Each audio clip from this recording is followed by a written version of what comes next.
Inabangan ng gusto ng mga Pinoy basketball fans ang third window ng FIBA Asia Cup 2021 qualifiers na nakaschedule dito sa Clark, Pampanga ngayong Pebrero via bubble setup. Pero unfortunately, dahil sa travel restrictions ng COVID-19, nakansela yan at sa Doha, Qatar na gagawin. At ngayong hapon, makikibalita tayo tungkol sa pangyayari niyan at kung ano ba ang magiging epekto niyan sa national men's basketball team. Joining us to talk about Gilas is Gilas Pilipinas Program Director Coach Tab Baldwin. Coach, good afternoon and welcome to PTV Sports. Good afternoon. Great to be here. Thanks very much. All right, Coach, first of all, I would like to ask and know how are you doing right now? Oh, doing great. I mean, you know, it's unlike a lot of people in the world right now. We're actually working. We're active. We have busy schedules every day, and you know we consider ourselves pretty fortunate because of that. All right, Coach. We know very well what happened recently. The developments about our hosting of one of the windows of the FIBA Qualifier. But what was your immediate concern when you learned about the cancellation of the FIBA Qualifier hosting, and if ever, how were you able to deal with it? Really, it didn't impact us too much. I mean, you know, we still have to go and play basketball games, so it's more a logistical issue for our management people. And, you know, in terms of the players, the psychology wasn't really a big factor. You know, the players, I think, are ready to play. And yes, we would have liked to have stayed home and played in Clark, but we weren't going to have fans anyway. So I don't think it's a major issue or many major adjustments for us. We just have to get our minds wrapped around the travel and the fact that we'll be playing in a different country. Mm-hmm. And right now, Coach, where are we at in terms of our preparations? And do you expect any more changes, or were you told about, or say be prepared for probably added adjustment as far as our preparations are concerned?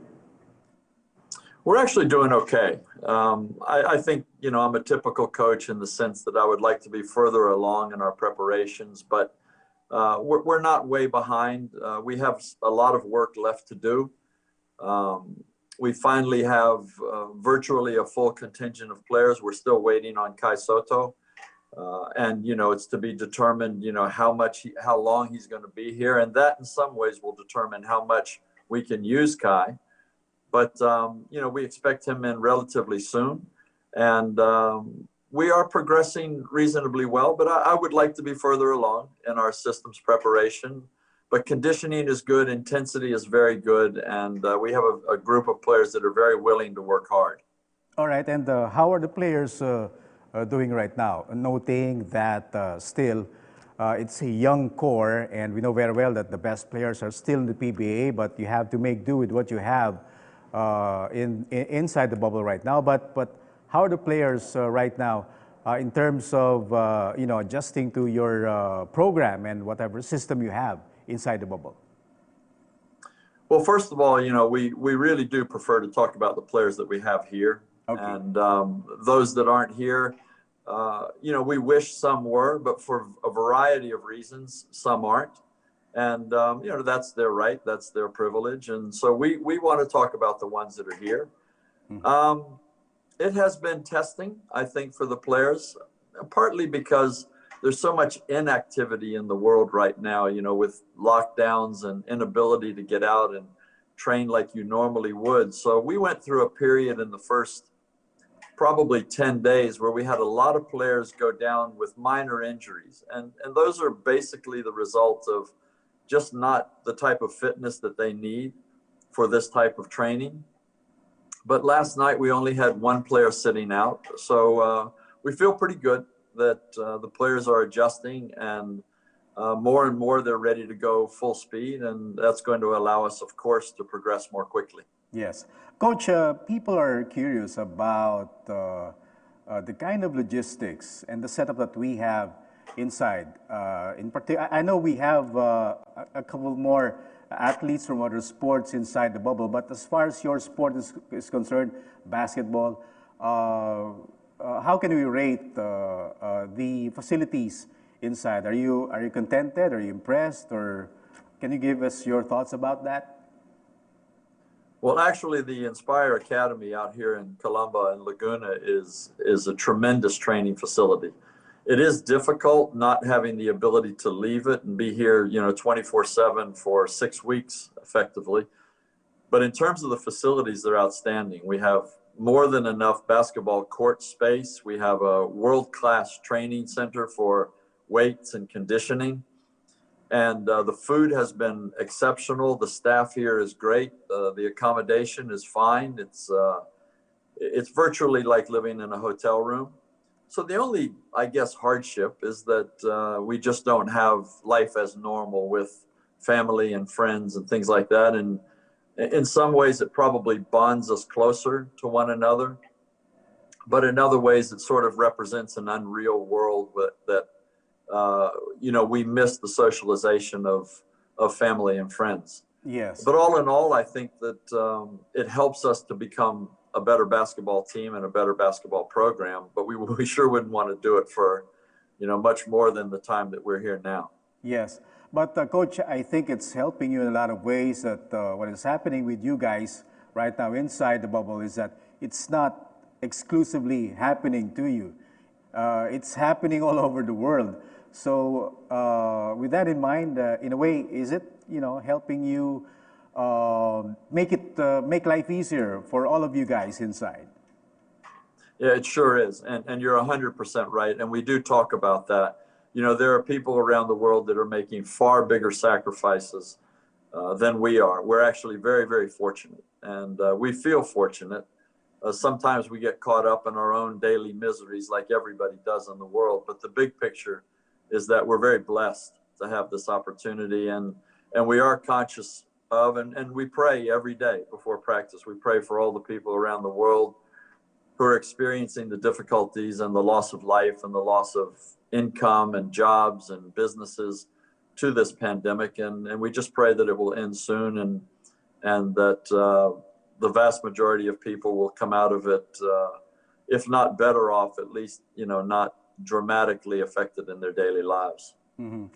Coach, last week I had a chat with one of our Olympians, E.J. Obiena, who's been training in Italy for about 4-6 months, and he was very vocal.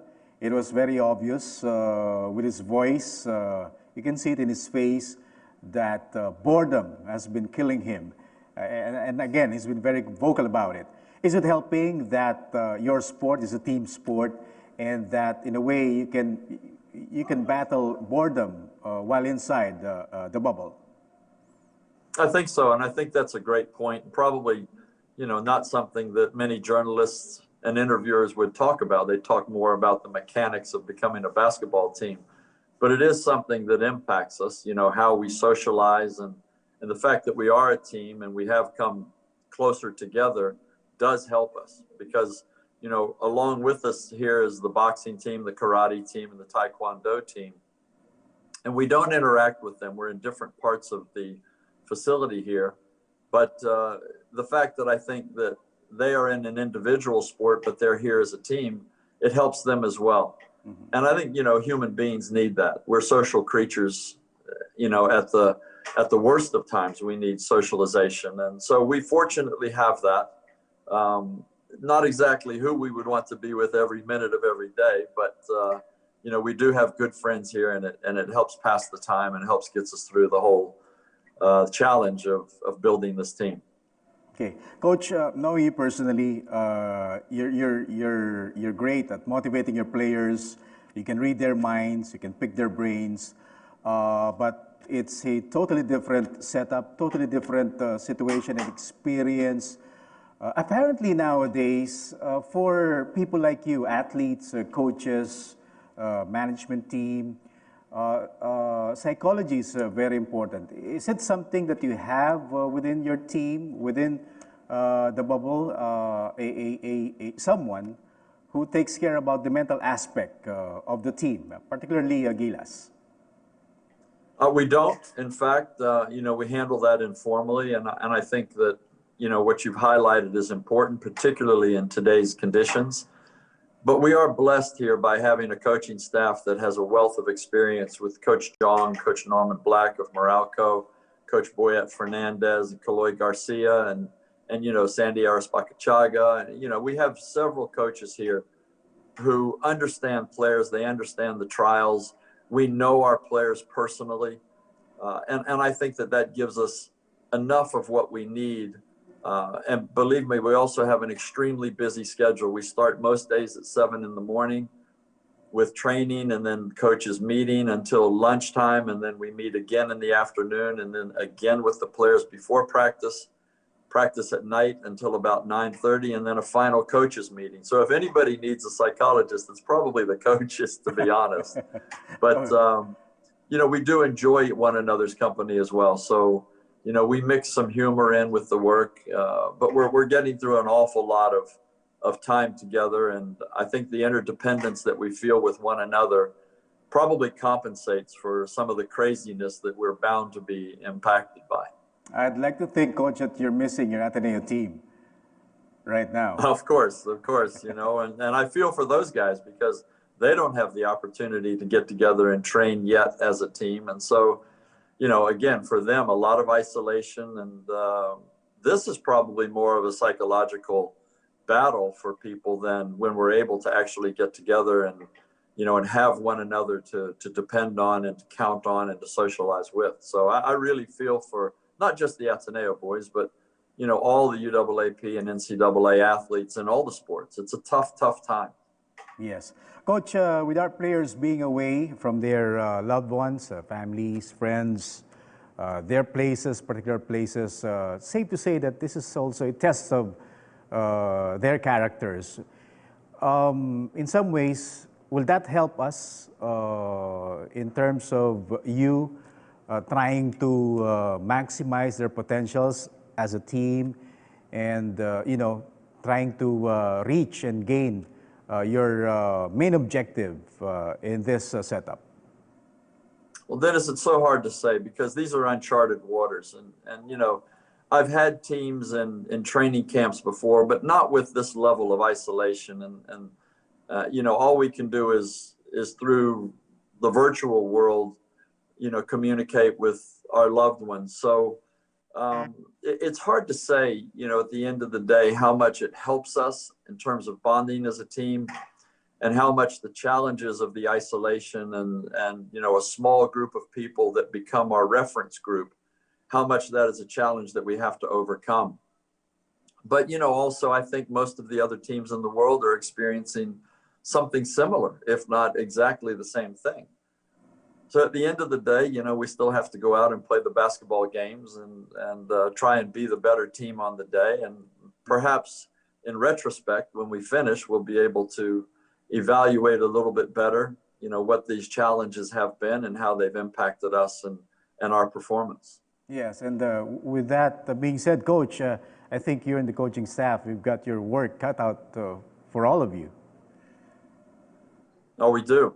We do. 2 games against Korea. And, I think a lot of people in the Philippines, they know very well the relationship between Filipino basketball and Korean basketball. And, we haven't always had an advantage there, especially over recent times.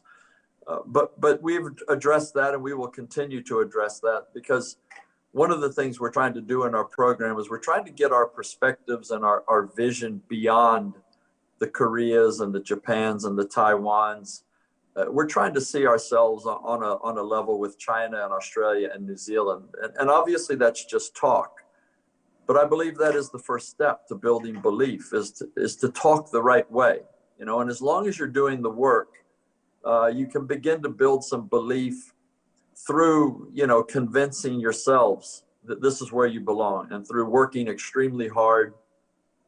Not that we would ever take Korea lightly or disrespect them as an opponent, but what we want to do is begin to establish some ascendancy over them and feel like we are better than they are, and stop looking at them as, some sort of hoodoo against Filipino basketball, because they really aren't. We just have to go out on the floor and be the better team on the day. And then that's very much our goal, and it's very much our mentality right now. All right. Coach, one quick topic, if you don't mind. giving us an update about Kaiso. We're expecting Kai in, hopefully within the week.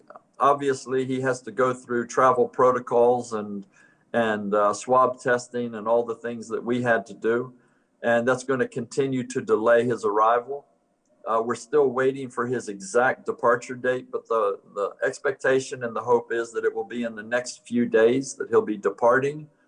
And then, of course, when he arrives here, he has the quarantine to go through and the testing protocols and even more quarantine once he gets inside the bubble with us. So it's not an easy problem to solve, and many people on both sides of the Pacific have been working on this, and ultimately we're going to get Kai in working with us on a daily basis. But I just really want to warn everybody, Kai is a great prospect for the future, but he's an 18-year-old kid, and he's going to be battling from behind because of the advancements we have already made by being in the bubble for more than 3 weeks by when he arrives. So it's a huge challenge for Kai and the coaching staff.